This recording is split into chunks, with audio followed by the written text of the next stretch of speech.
Hello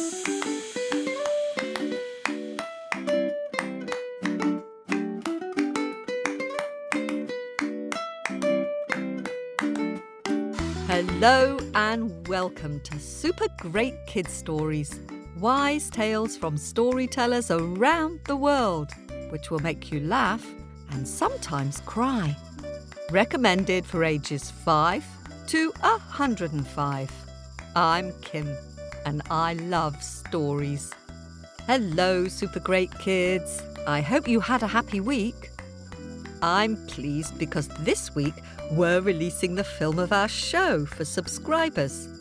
And today we've got not one but 2 stories for you. One from Scandinavia about a little person called a Nisse whose favourite food is porridge. And another short, scary, not scary ghost story as a little trailer to get us in the mood for Halloween. I wonder how many scary stories you can think of while we have a quick word with the grown-ups. Well, hello there, grown-ups and Super Great Kids Stories fans. As you probably know, we depend on your generosity and support to keep making this podcast. If you subscribe and join the Owlets Club, you'll get access to all sorts of lovely extras like subscriber-only episodes, early and ad-free episodes, as well as a newsletter from Story Owl, word puzzles, book recommendations, and film footage of our live shows. To support Super Great Kids Stories and join the Owlets Club, just click subscribe in Apple Podcasts or visit patreon.com/supergreatkidsstories.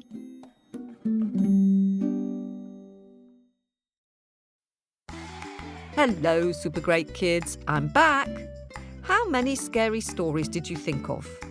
Well, I wonder if you thought of all the Baba Yaga stories, and Odon the Giant, and how the mosquitoes became with the whistling giants, and the monster in the maze, and the beast who wants a feast, and many, many more.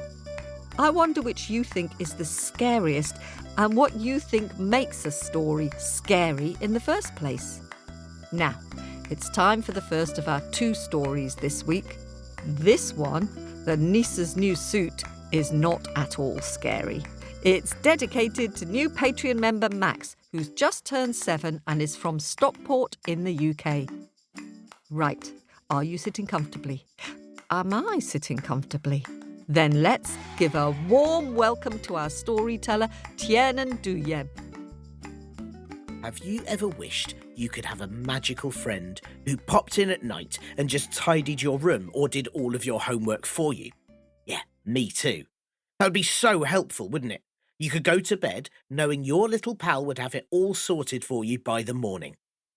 In the old stories of Norway, there are many tales about helpful little people called the Nisse. They usually appear around the end of autumn or in winter. They have long white beards, conical hats that are grey or red in colour, and their clothes are always a bit worn out and tatty, like the ones you might wear for playing outside or doing painting. The Nisse help with farm work, and they make sure all of the animals, particularly the cows and horses, are well looked after. People say that the Nisse see themselves as little guardians of a family and their farm, protecting them from harm. But sometimes they can be very bad-tempered. You're going to hear a story about a family who wanted to thank their little Nisse for helping them, but things didn't quite work out the way they intended. Once upon a time, in Østfold in the south of Norway, there was a little farm run by a milkmaid and her husband. On this farm, they had cows, and every morning the milkmaid would collect the milk and churn it into butter to sell at the market. They also had horses, which the milkmaid's husband looked after. It was a lot of work for the young couple, but they were very lucky because every night a kind and helpful Nisse would appear. He would safely lead the cows into the barn and make sure they all had sweet-smelling hay and some water to drink. And the horses? Well, the man wouldn't even have to bring them in at night, because once the Nisse arrived, he would put them in the stable, rub them down with straw, rub-a-dub-dub, put straw in their manger, swish, swash, swoosh, and fill their water bucket too. The man knew the Nisse liked doing this, the horses seemed very happy, and it made his life much easier, so what was not to like? The man thanked their little helper in his prayers and let the Nisse do his work. Now, the man and the milkmaid were very careful to look after their Nisse and thank him for everything he did. Every holiday, the milkmaid and the man would leave a gift out for the Nisse, a bowl of sour cream porridge with a pat of butter on top. They would come down in the morning to find all of it scoffed up and the bowl licked clean. Slurp, slurp, burp. On Christmas Eve, the milkmaid would put an extra pat of butter on the top because people said that was the bit the Nisse liked more than anything else. Do you like butter on your porridge? Well, of course, and you can see why it was the Nisse's favourite too. Yum, yum, yummity yum, buttery porridge in my tum. And the man would make new clothes for their small friend on his birthday to replace the tatty ones and leave them out in the stables. And that way, the Nisse would keep warm when the snows came. You see, they'd heard tales of the Nisse losing their temper. One story came from a farm across the fjord where people said the farmer accidentally put the pat of butter underneath the porridge instead of on top, and the Nisse was so furious that he let all the cows out, shooed them till they ran away, and they were never seen again. In another story, a milkmaid was so hungry she ate the porridge that had been left out for her family's Nisse. That night, the Nisse found his bowl empty and tracked the scent of porridge all the way to a very full sleeping milkmaid, and he was so furious that he gave her a nasty bite on the arm. That wasn't very nice, was it? And Nisse's bite is said to be poisonous, and I'm so sorry to have to tell you that that milkmaid was never quite the same again. So this milkmaid and her husband, on their farm in Ursland, they weren't going to make a mistake like that. No, no, no. They knew how the Nisse liked his porridge, they knew what work he liked doing, and they left it to him. And they knew exactly what size clothes he needed, which was usually extra, extra, extra small. Then one day, the milkmaid and her husband were talking, and they realised just how important their little friend was. Everyone remarked how their horses were the finest and the best looked after in the land, and the milk and butter from their cows was known for miles as the creamiest and tastiest. That was all down to the love and care their little Nisse gave their cows. So the couple felt that maybe just an extra pat of butter or some new clothes wasn't quite enough. They wanted to show how grateful they were for his help, and they thought perhaps what they could do for the Nisse's birthday this year was make him a really fancy suit. The sort of suit you'd find worn by only the fanciest of people. The kind to wear to a posh ball or a grand banquet. The milkmaid and her husband set about buying what they needed. The softest material, the shiniest thread, and buttons that dazzled and sparkled.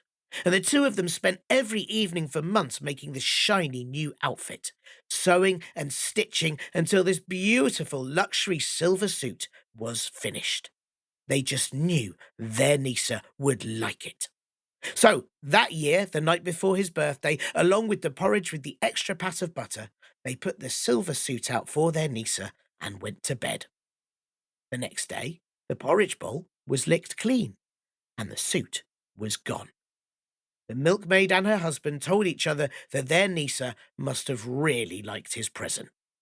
Then that night, the skies opened, and rain fell like a waterfall. It was bucketing it down, and everything was drenched and soaked through. The man didn't bother to bring the horses in, though, because the Nisse liked doing that. So instead, he ran inside, and he and the milkmaid waited. And waited. And waited. But the horses remained outside in the endless rain, looking shivery and really very sad.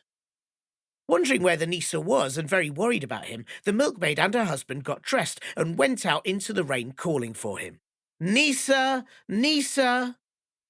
And they found him, standing in his brand new suit inside the barn, looking very pleased with himself indeed. Nisse, said the milkmaid, what's happened? Didn't you see the horses outside in the rain? And the Nisse puffed up his chest and did a little twirl. Of course I did. If you think I'm going out in this weather, you must be mad. I'm not going out in all this rain, or I'll ruin my lovely suit. I'm far too fancy now to work somewhere mucky like this in all the hay and mud and cow dung. Bye-bye, piggy pie. And off he danced. And I'm sorry to have to tell you that they never saw him ever again. And that is the end of that story. Thanks very much to Tiernan for that tale. Is it possible, I wonder, to be too kind? I wonder if there are Nisse living in your house. Maybe you could try leaving out some porridge and see if it gets licked clean. Of course, it might just be your cat. Now, we thought we'd give you a little taster of a scary, not scary story in the run-up to Halloween. Here is The Ghost of the Bloody Finger from Tiernan. And it really isn't dark, horrid, scary, just a bit haunted house, wee ghosty daft sort of scary. Here's Tiernan. Do you like feeling a little bit scared? At this time of the year, it can be really fun to tell spooky stories and laugh about how silly they are afterwards. But with all scary tales, they often aren't as worrying or terrifying as you first think. This story is to be told around a campfire or while safely tucked up in bed, where no ghouls or monsters could ever get close. It might seem a little bit scary at first, but trust me when I say that when we get to the end, you will be in giggles. And those are the best type of scary stories, aren't they? In a town not far from here, you know the one, don't you? Yes, that's it. The one just over the hill and down the road and past the forest. That one. In that town, there was an old, old house that no one had lived in for years. Everyone refused to go near it because they said that this old, creaky, abandoned house was haunted. They didn't say by what or how they knew, but everyone nearby kept away, and they warned all visitors do the same. On this particular day, a group of friends were sitting in a cafe, boasting about how brave they all were. I'm not scared of spiders, boasted one man, thinking he was very brave. Not even the big ones with the very hairy legs. Well, I'm not scared of the dark, said a woman, thinking she was very brave indeed, and I don't need a nightlight at bedtime or anything. Is that brave? How brave would you say you were? One man stood up and said very confidently, I am not afraid of anything. The other friends were very impressed, but they didn't believe him at all. If you're not afraid of anything, said the woman, then you should go and spend the night in that old abandoned house. The other friends all cheered. The brave man felt a little bit worried. Everyone said that house was haunted, but he didn't want to look silly, and he had said he wasn't afraid of anything. All right then, I will. As the sun started to set, the brave man arrived at the old abandoned house. He was all by himself, clutching just a sleeping bag and a few snicky snacks. He took a deep breath and pushed the front door, which creaked as it opened. Can you make the sound of a creaking door? The brave man carefully crept into every room, just to check in case there was anything scary in there. Tip, toe, tip, tip, toe. Shh. Nothing spooky in the living room. There was nothing even slightly creepy in the bathroom. Tip, toe, tip, tip, toe. Shh. In the kitchen, he couldn't find anything that worried him at all, except for a very old can of baked beans. Everything was covered in dust and cobwebs, but it wasn't scary, and the brave man felt relieved that he could continue to feel brave about staying the night. Tip, toe, tip, tip, toe. Shh. Very quietly, he tiptoed up the stairs, which felt just like the upstairs of any house which no one had tidied for a long time, and he tiptoed into one of the bedrooms, which also didn't seem particularly spooky. and then the man laid his sleeping bag out on the floor and did his best to get to sleep. He had just started to doze off when he heard a very faint noise coming from downstairs. The brave man listened very closely to see if he could hear what it was, and it sounded like a voice saying this: "I am the ghost of the bloody finger. I'm by the front door." That sounds strange, thought the man. It's probably just my imagination. Maybe it's the way the wind is whistling through the old house, or a door is creaking again. And he put his head back down to sleep. But then he heard it again. And this time it was louder. "I am the ghost of the bloody finger. I'm at the bottom of the stairs." I must be in the middle of a dream, thought the brave man. I'm definitely hearing things, and maybe my imagination is running wild because I'm trying to sleep somewhere new. I'm sure it's nothing at all. I must get to sleep, and then it'll be the morning in no time, and I can go home. But the minute he put his head down, there it was again, and this time even louder. "I am the ghost of the bloody finger. I'm at the top of the stairs." The man knew now that he had definitely heard that, and it sounded very close indeed. He was not feeling very brave now, and he hid himself right tucked up in his sleeping bag because, as you and I know, you are always safe when you're tucked up in a sleeping bag. But he could still hear the voice, and it was coming even closer. "I am the ghost of the bloody finger. I'm in the upstairs hall." The man hid his head under his hands and closed his eyes, but the voice got closer and closer. "I am the ghost of the bloody finger. I'm at the bedroom door." The man was shaking in terror. The voice sounded like it was so close, and then he heard, "I am the ghost of the bloody finger. I'm in the bedroom." The man screamed, "Ah!" like he'd never screamed before. He was frozen in fear, dreading what would happen next. And then there was a pause. "I am the ghost of the bloody finger. Do you have a plaster, please?" You see? All okay in the end, wasn't it?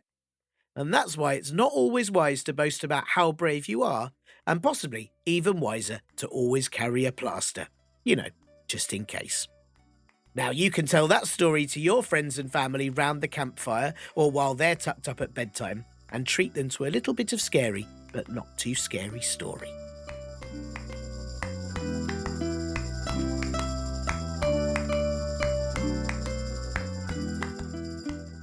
Thanks for that, Tiernan. More bonus scary stories coming next week for our subscribers. If you'd like to see Tiernan performing live in London, he's hosting a live show of his Comedy Club for Kids Radio Nonsense podcast at 2:30 on October the 26th at the South Bank Centre in London. So if you'd like to laugh along with Tiernan, do go along. Now, it's time for me to dig deep into my bag of happies and say some hellos and some thank yous. Thanks to all of our subscribers for helping to pay for our storytellers. We'd like to welcome all new Patreon donors. So, hello to Isla from San Diego, who is 10, Patrick, who is 7, and Forrest, who is 4.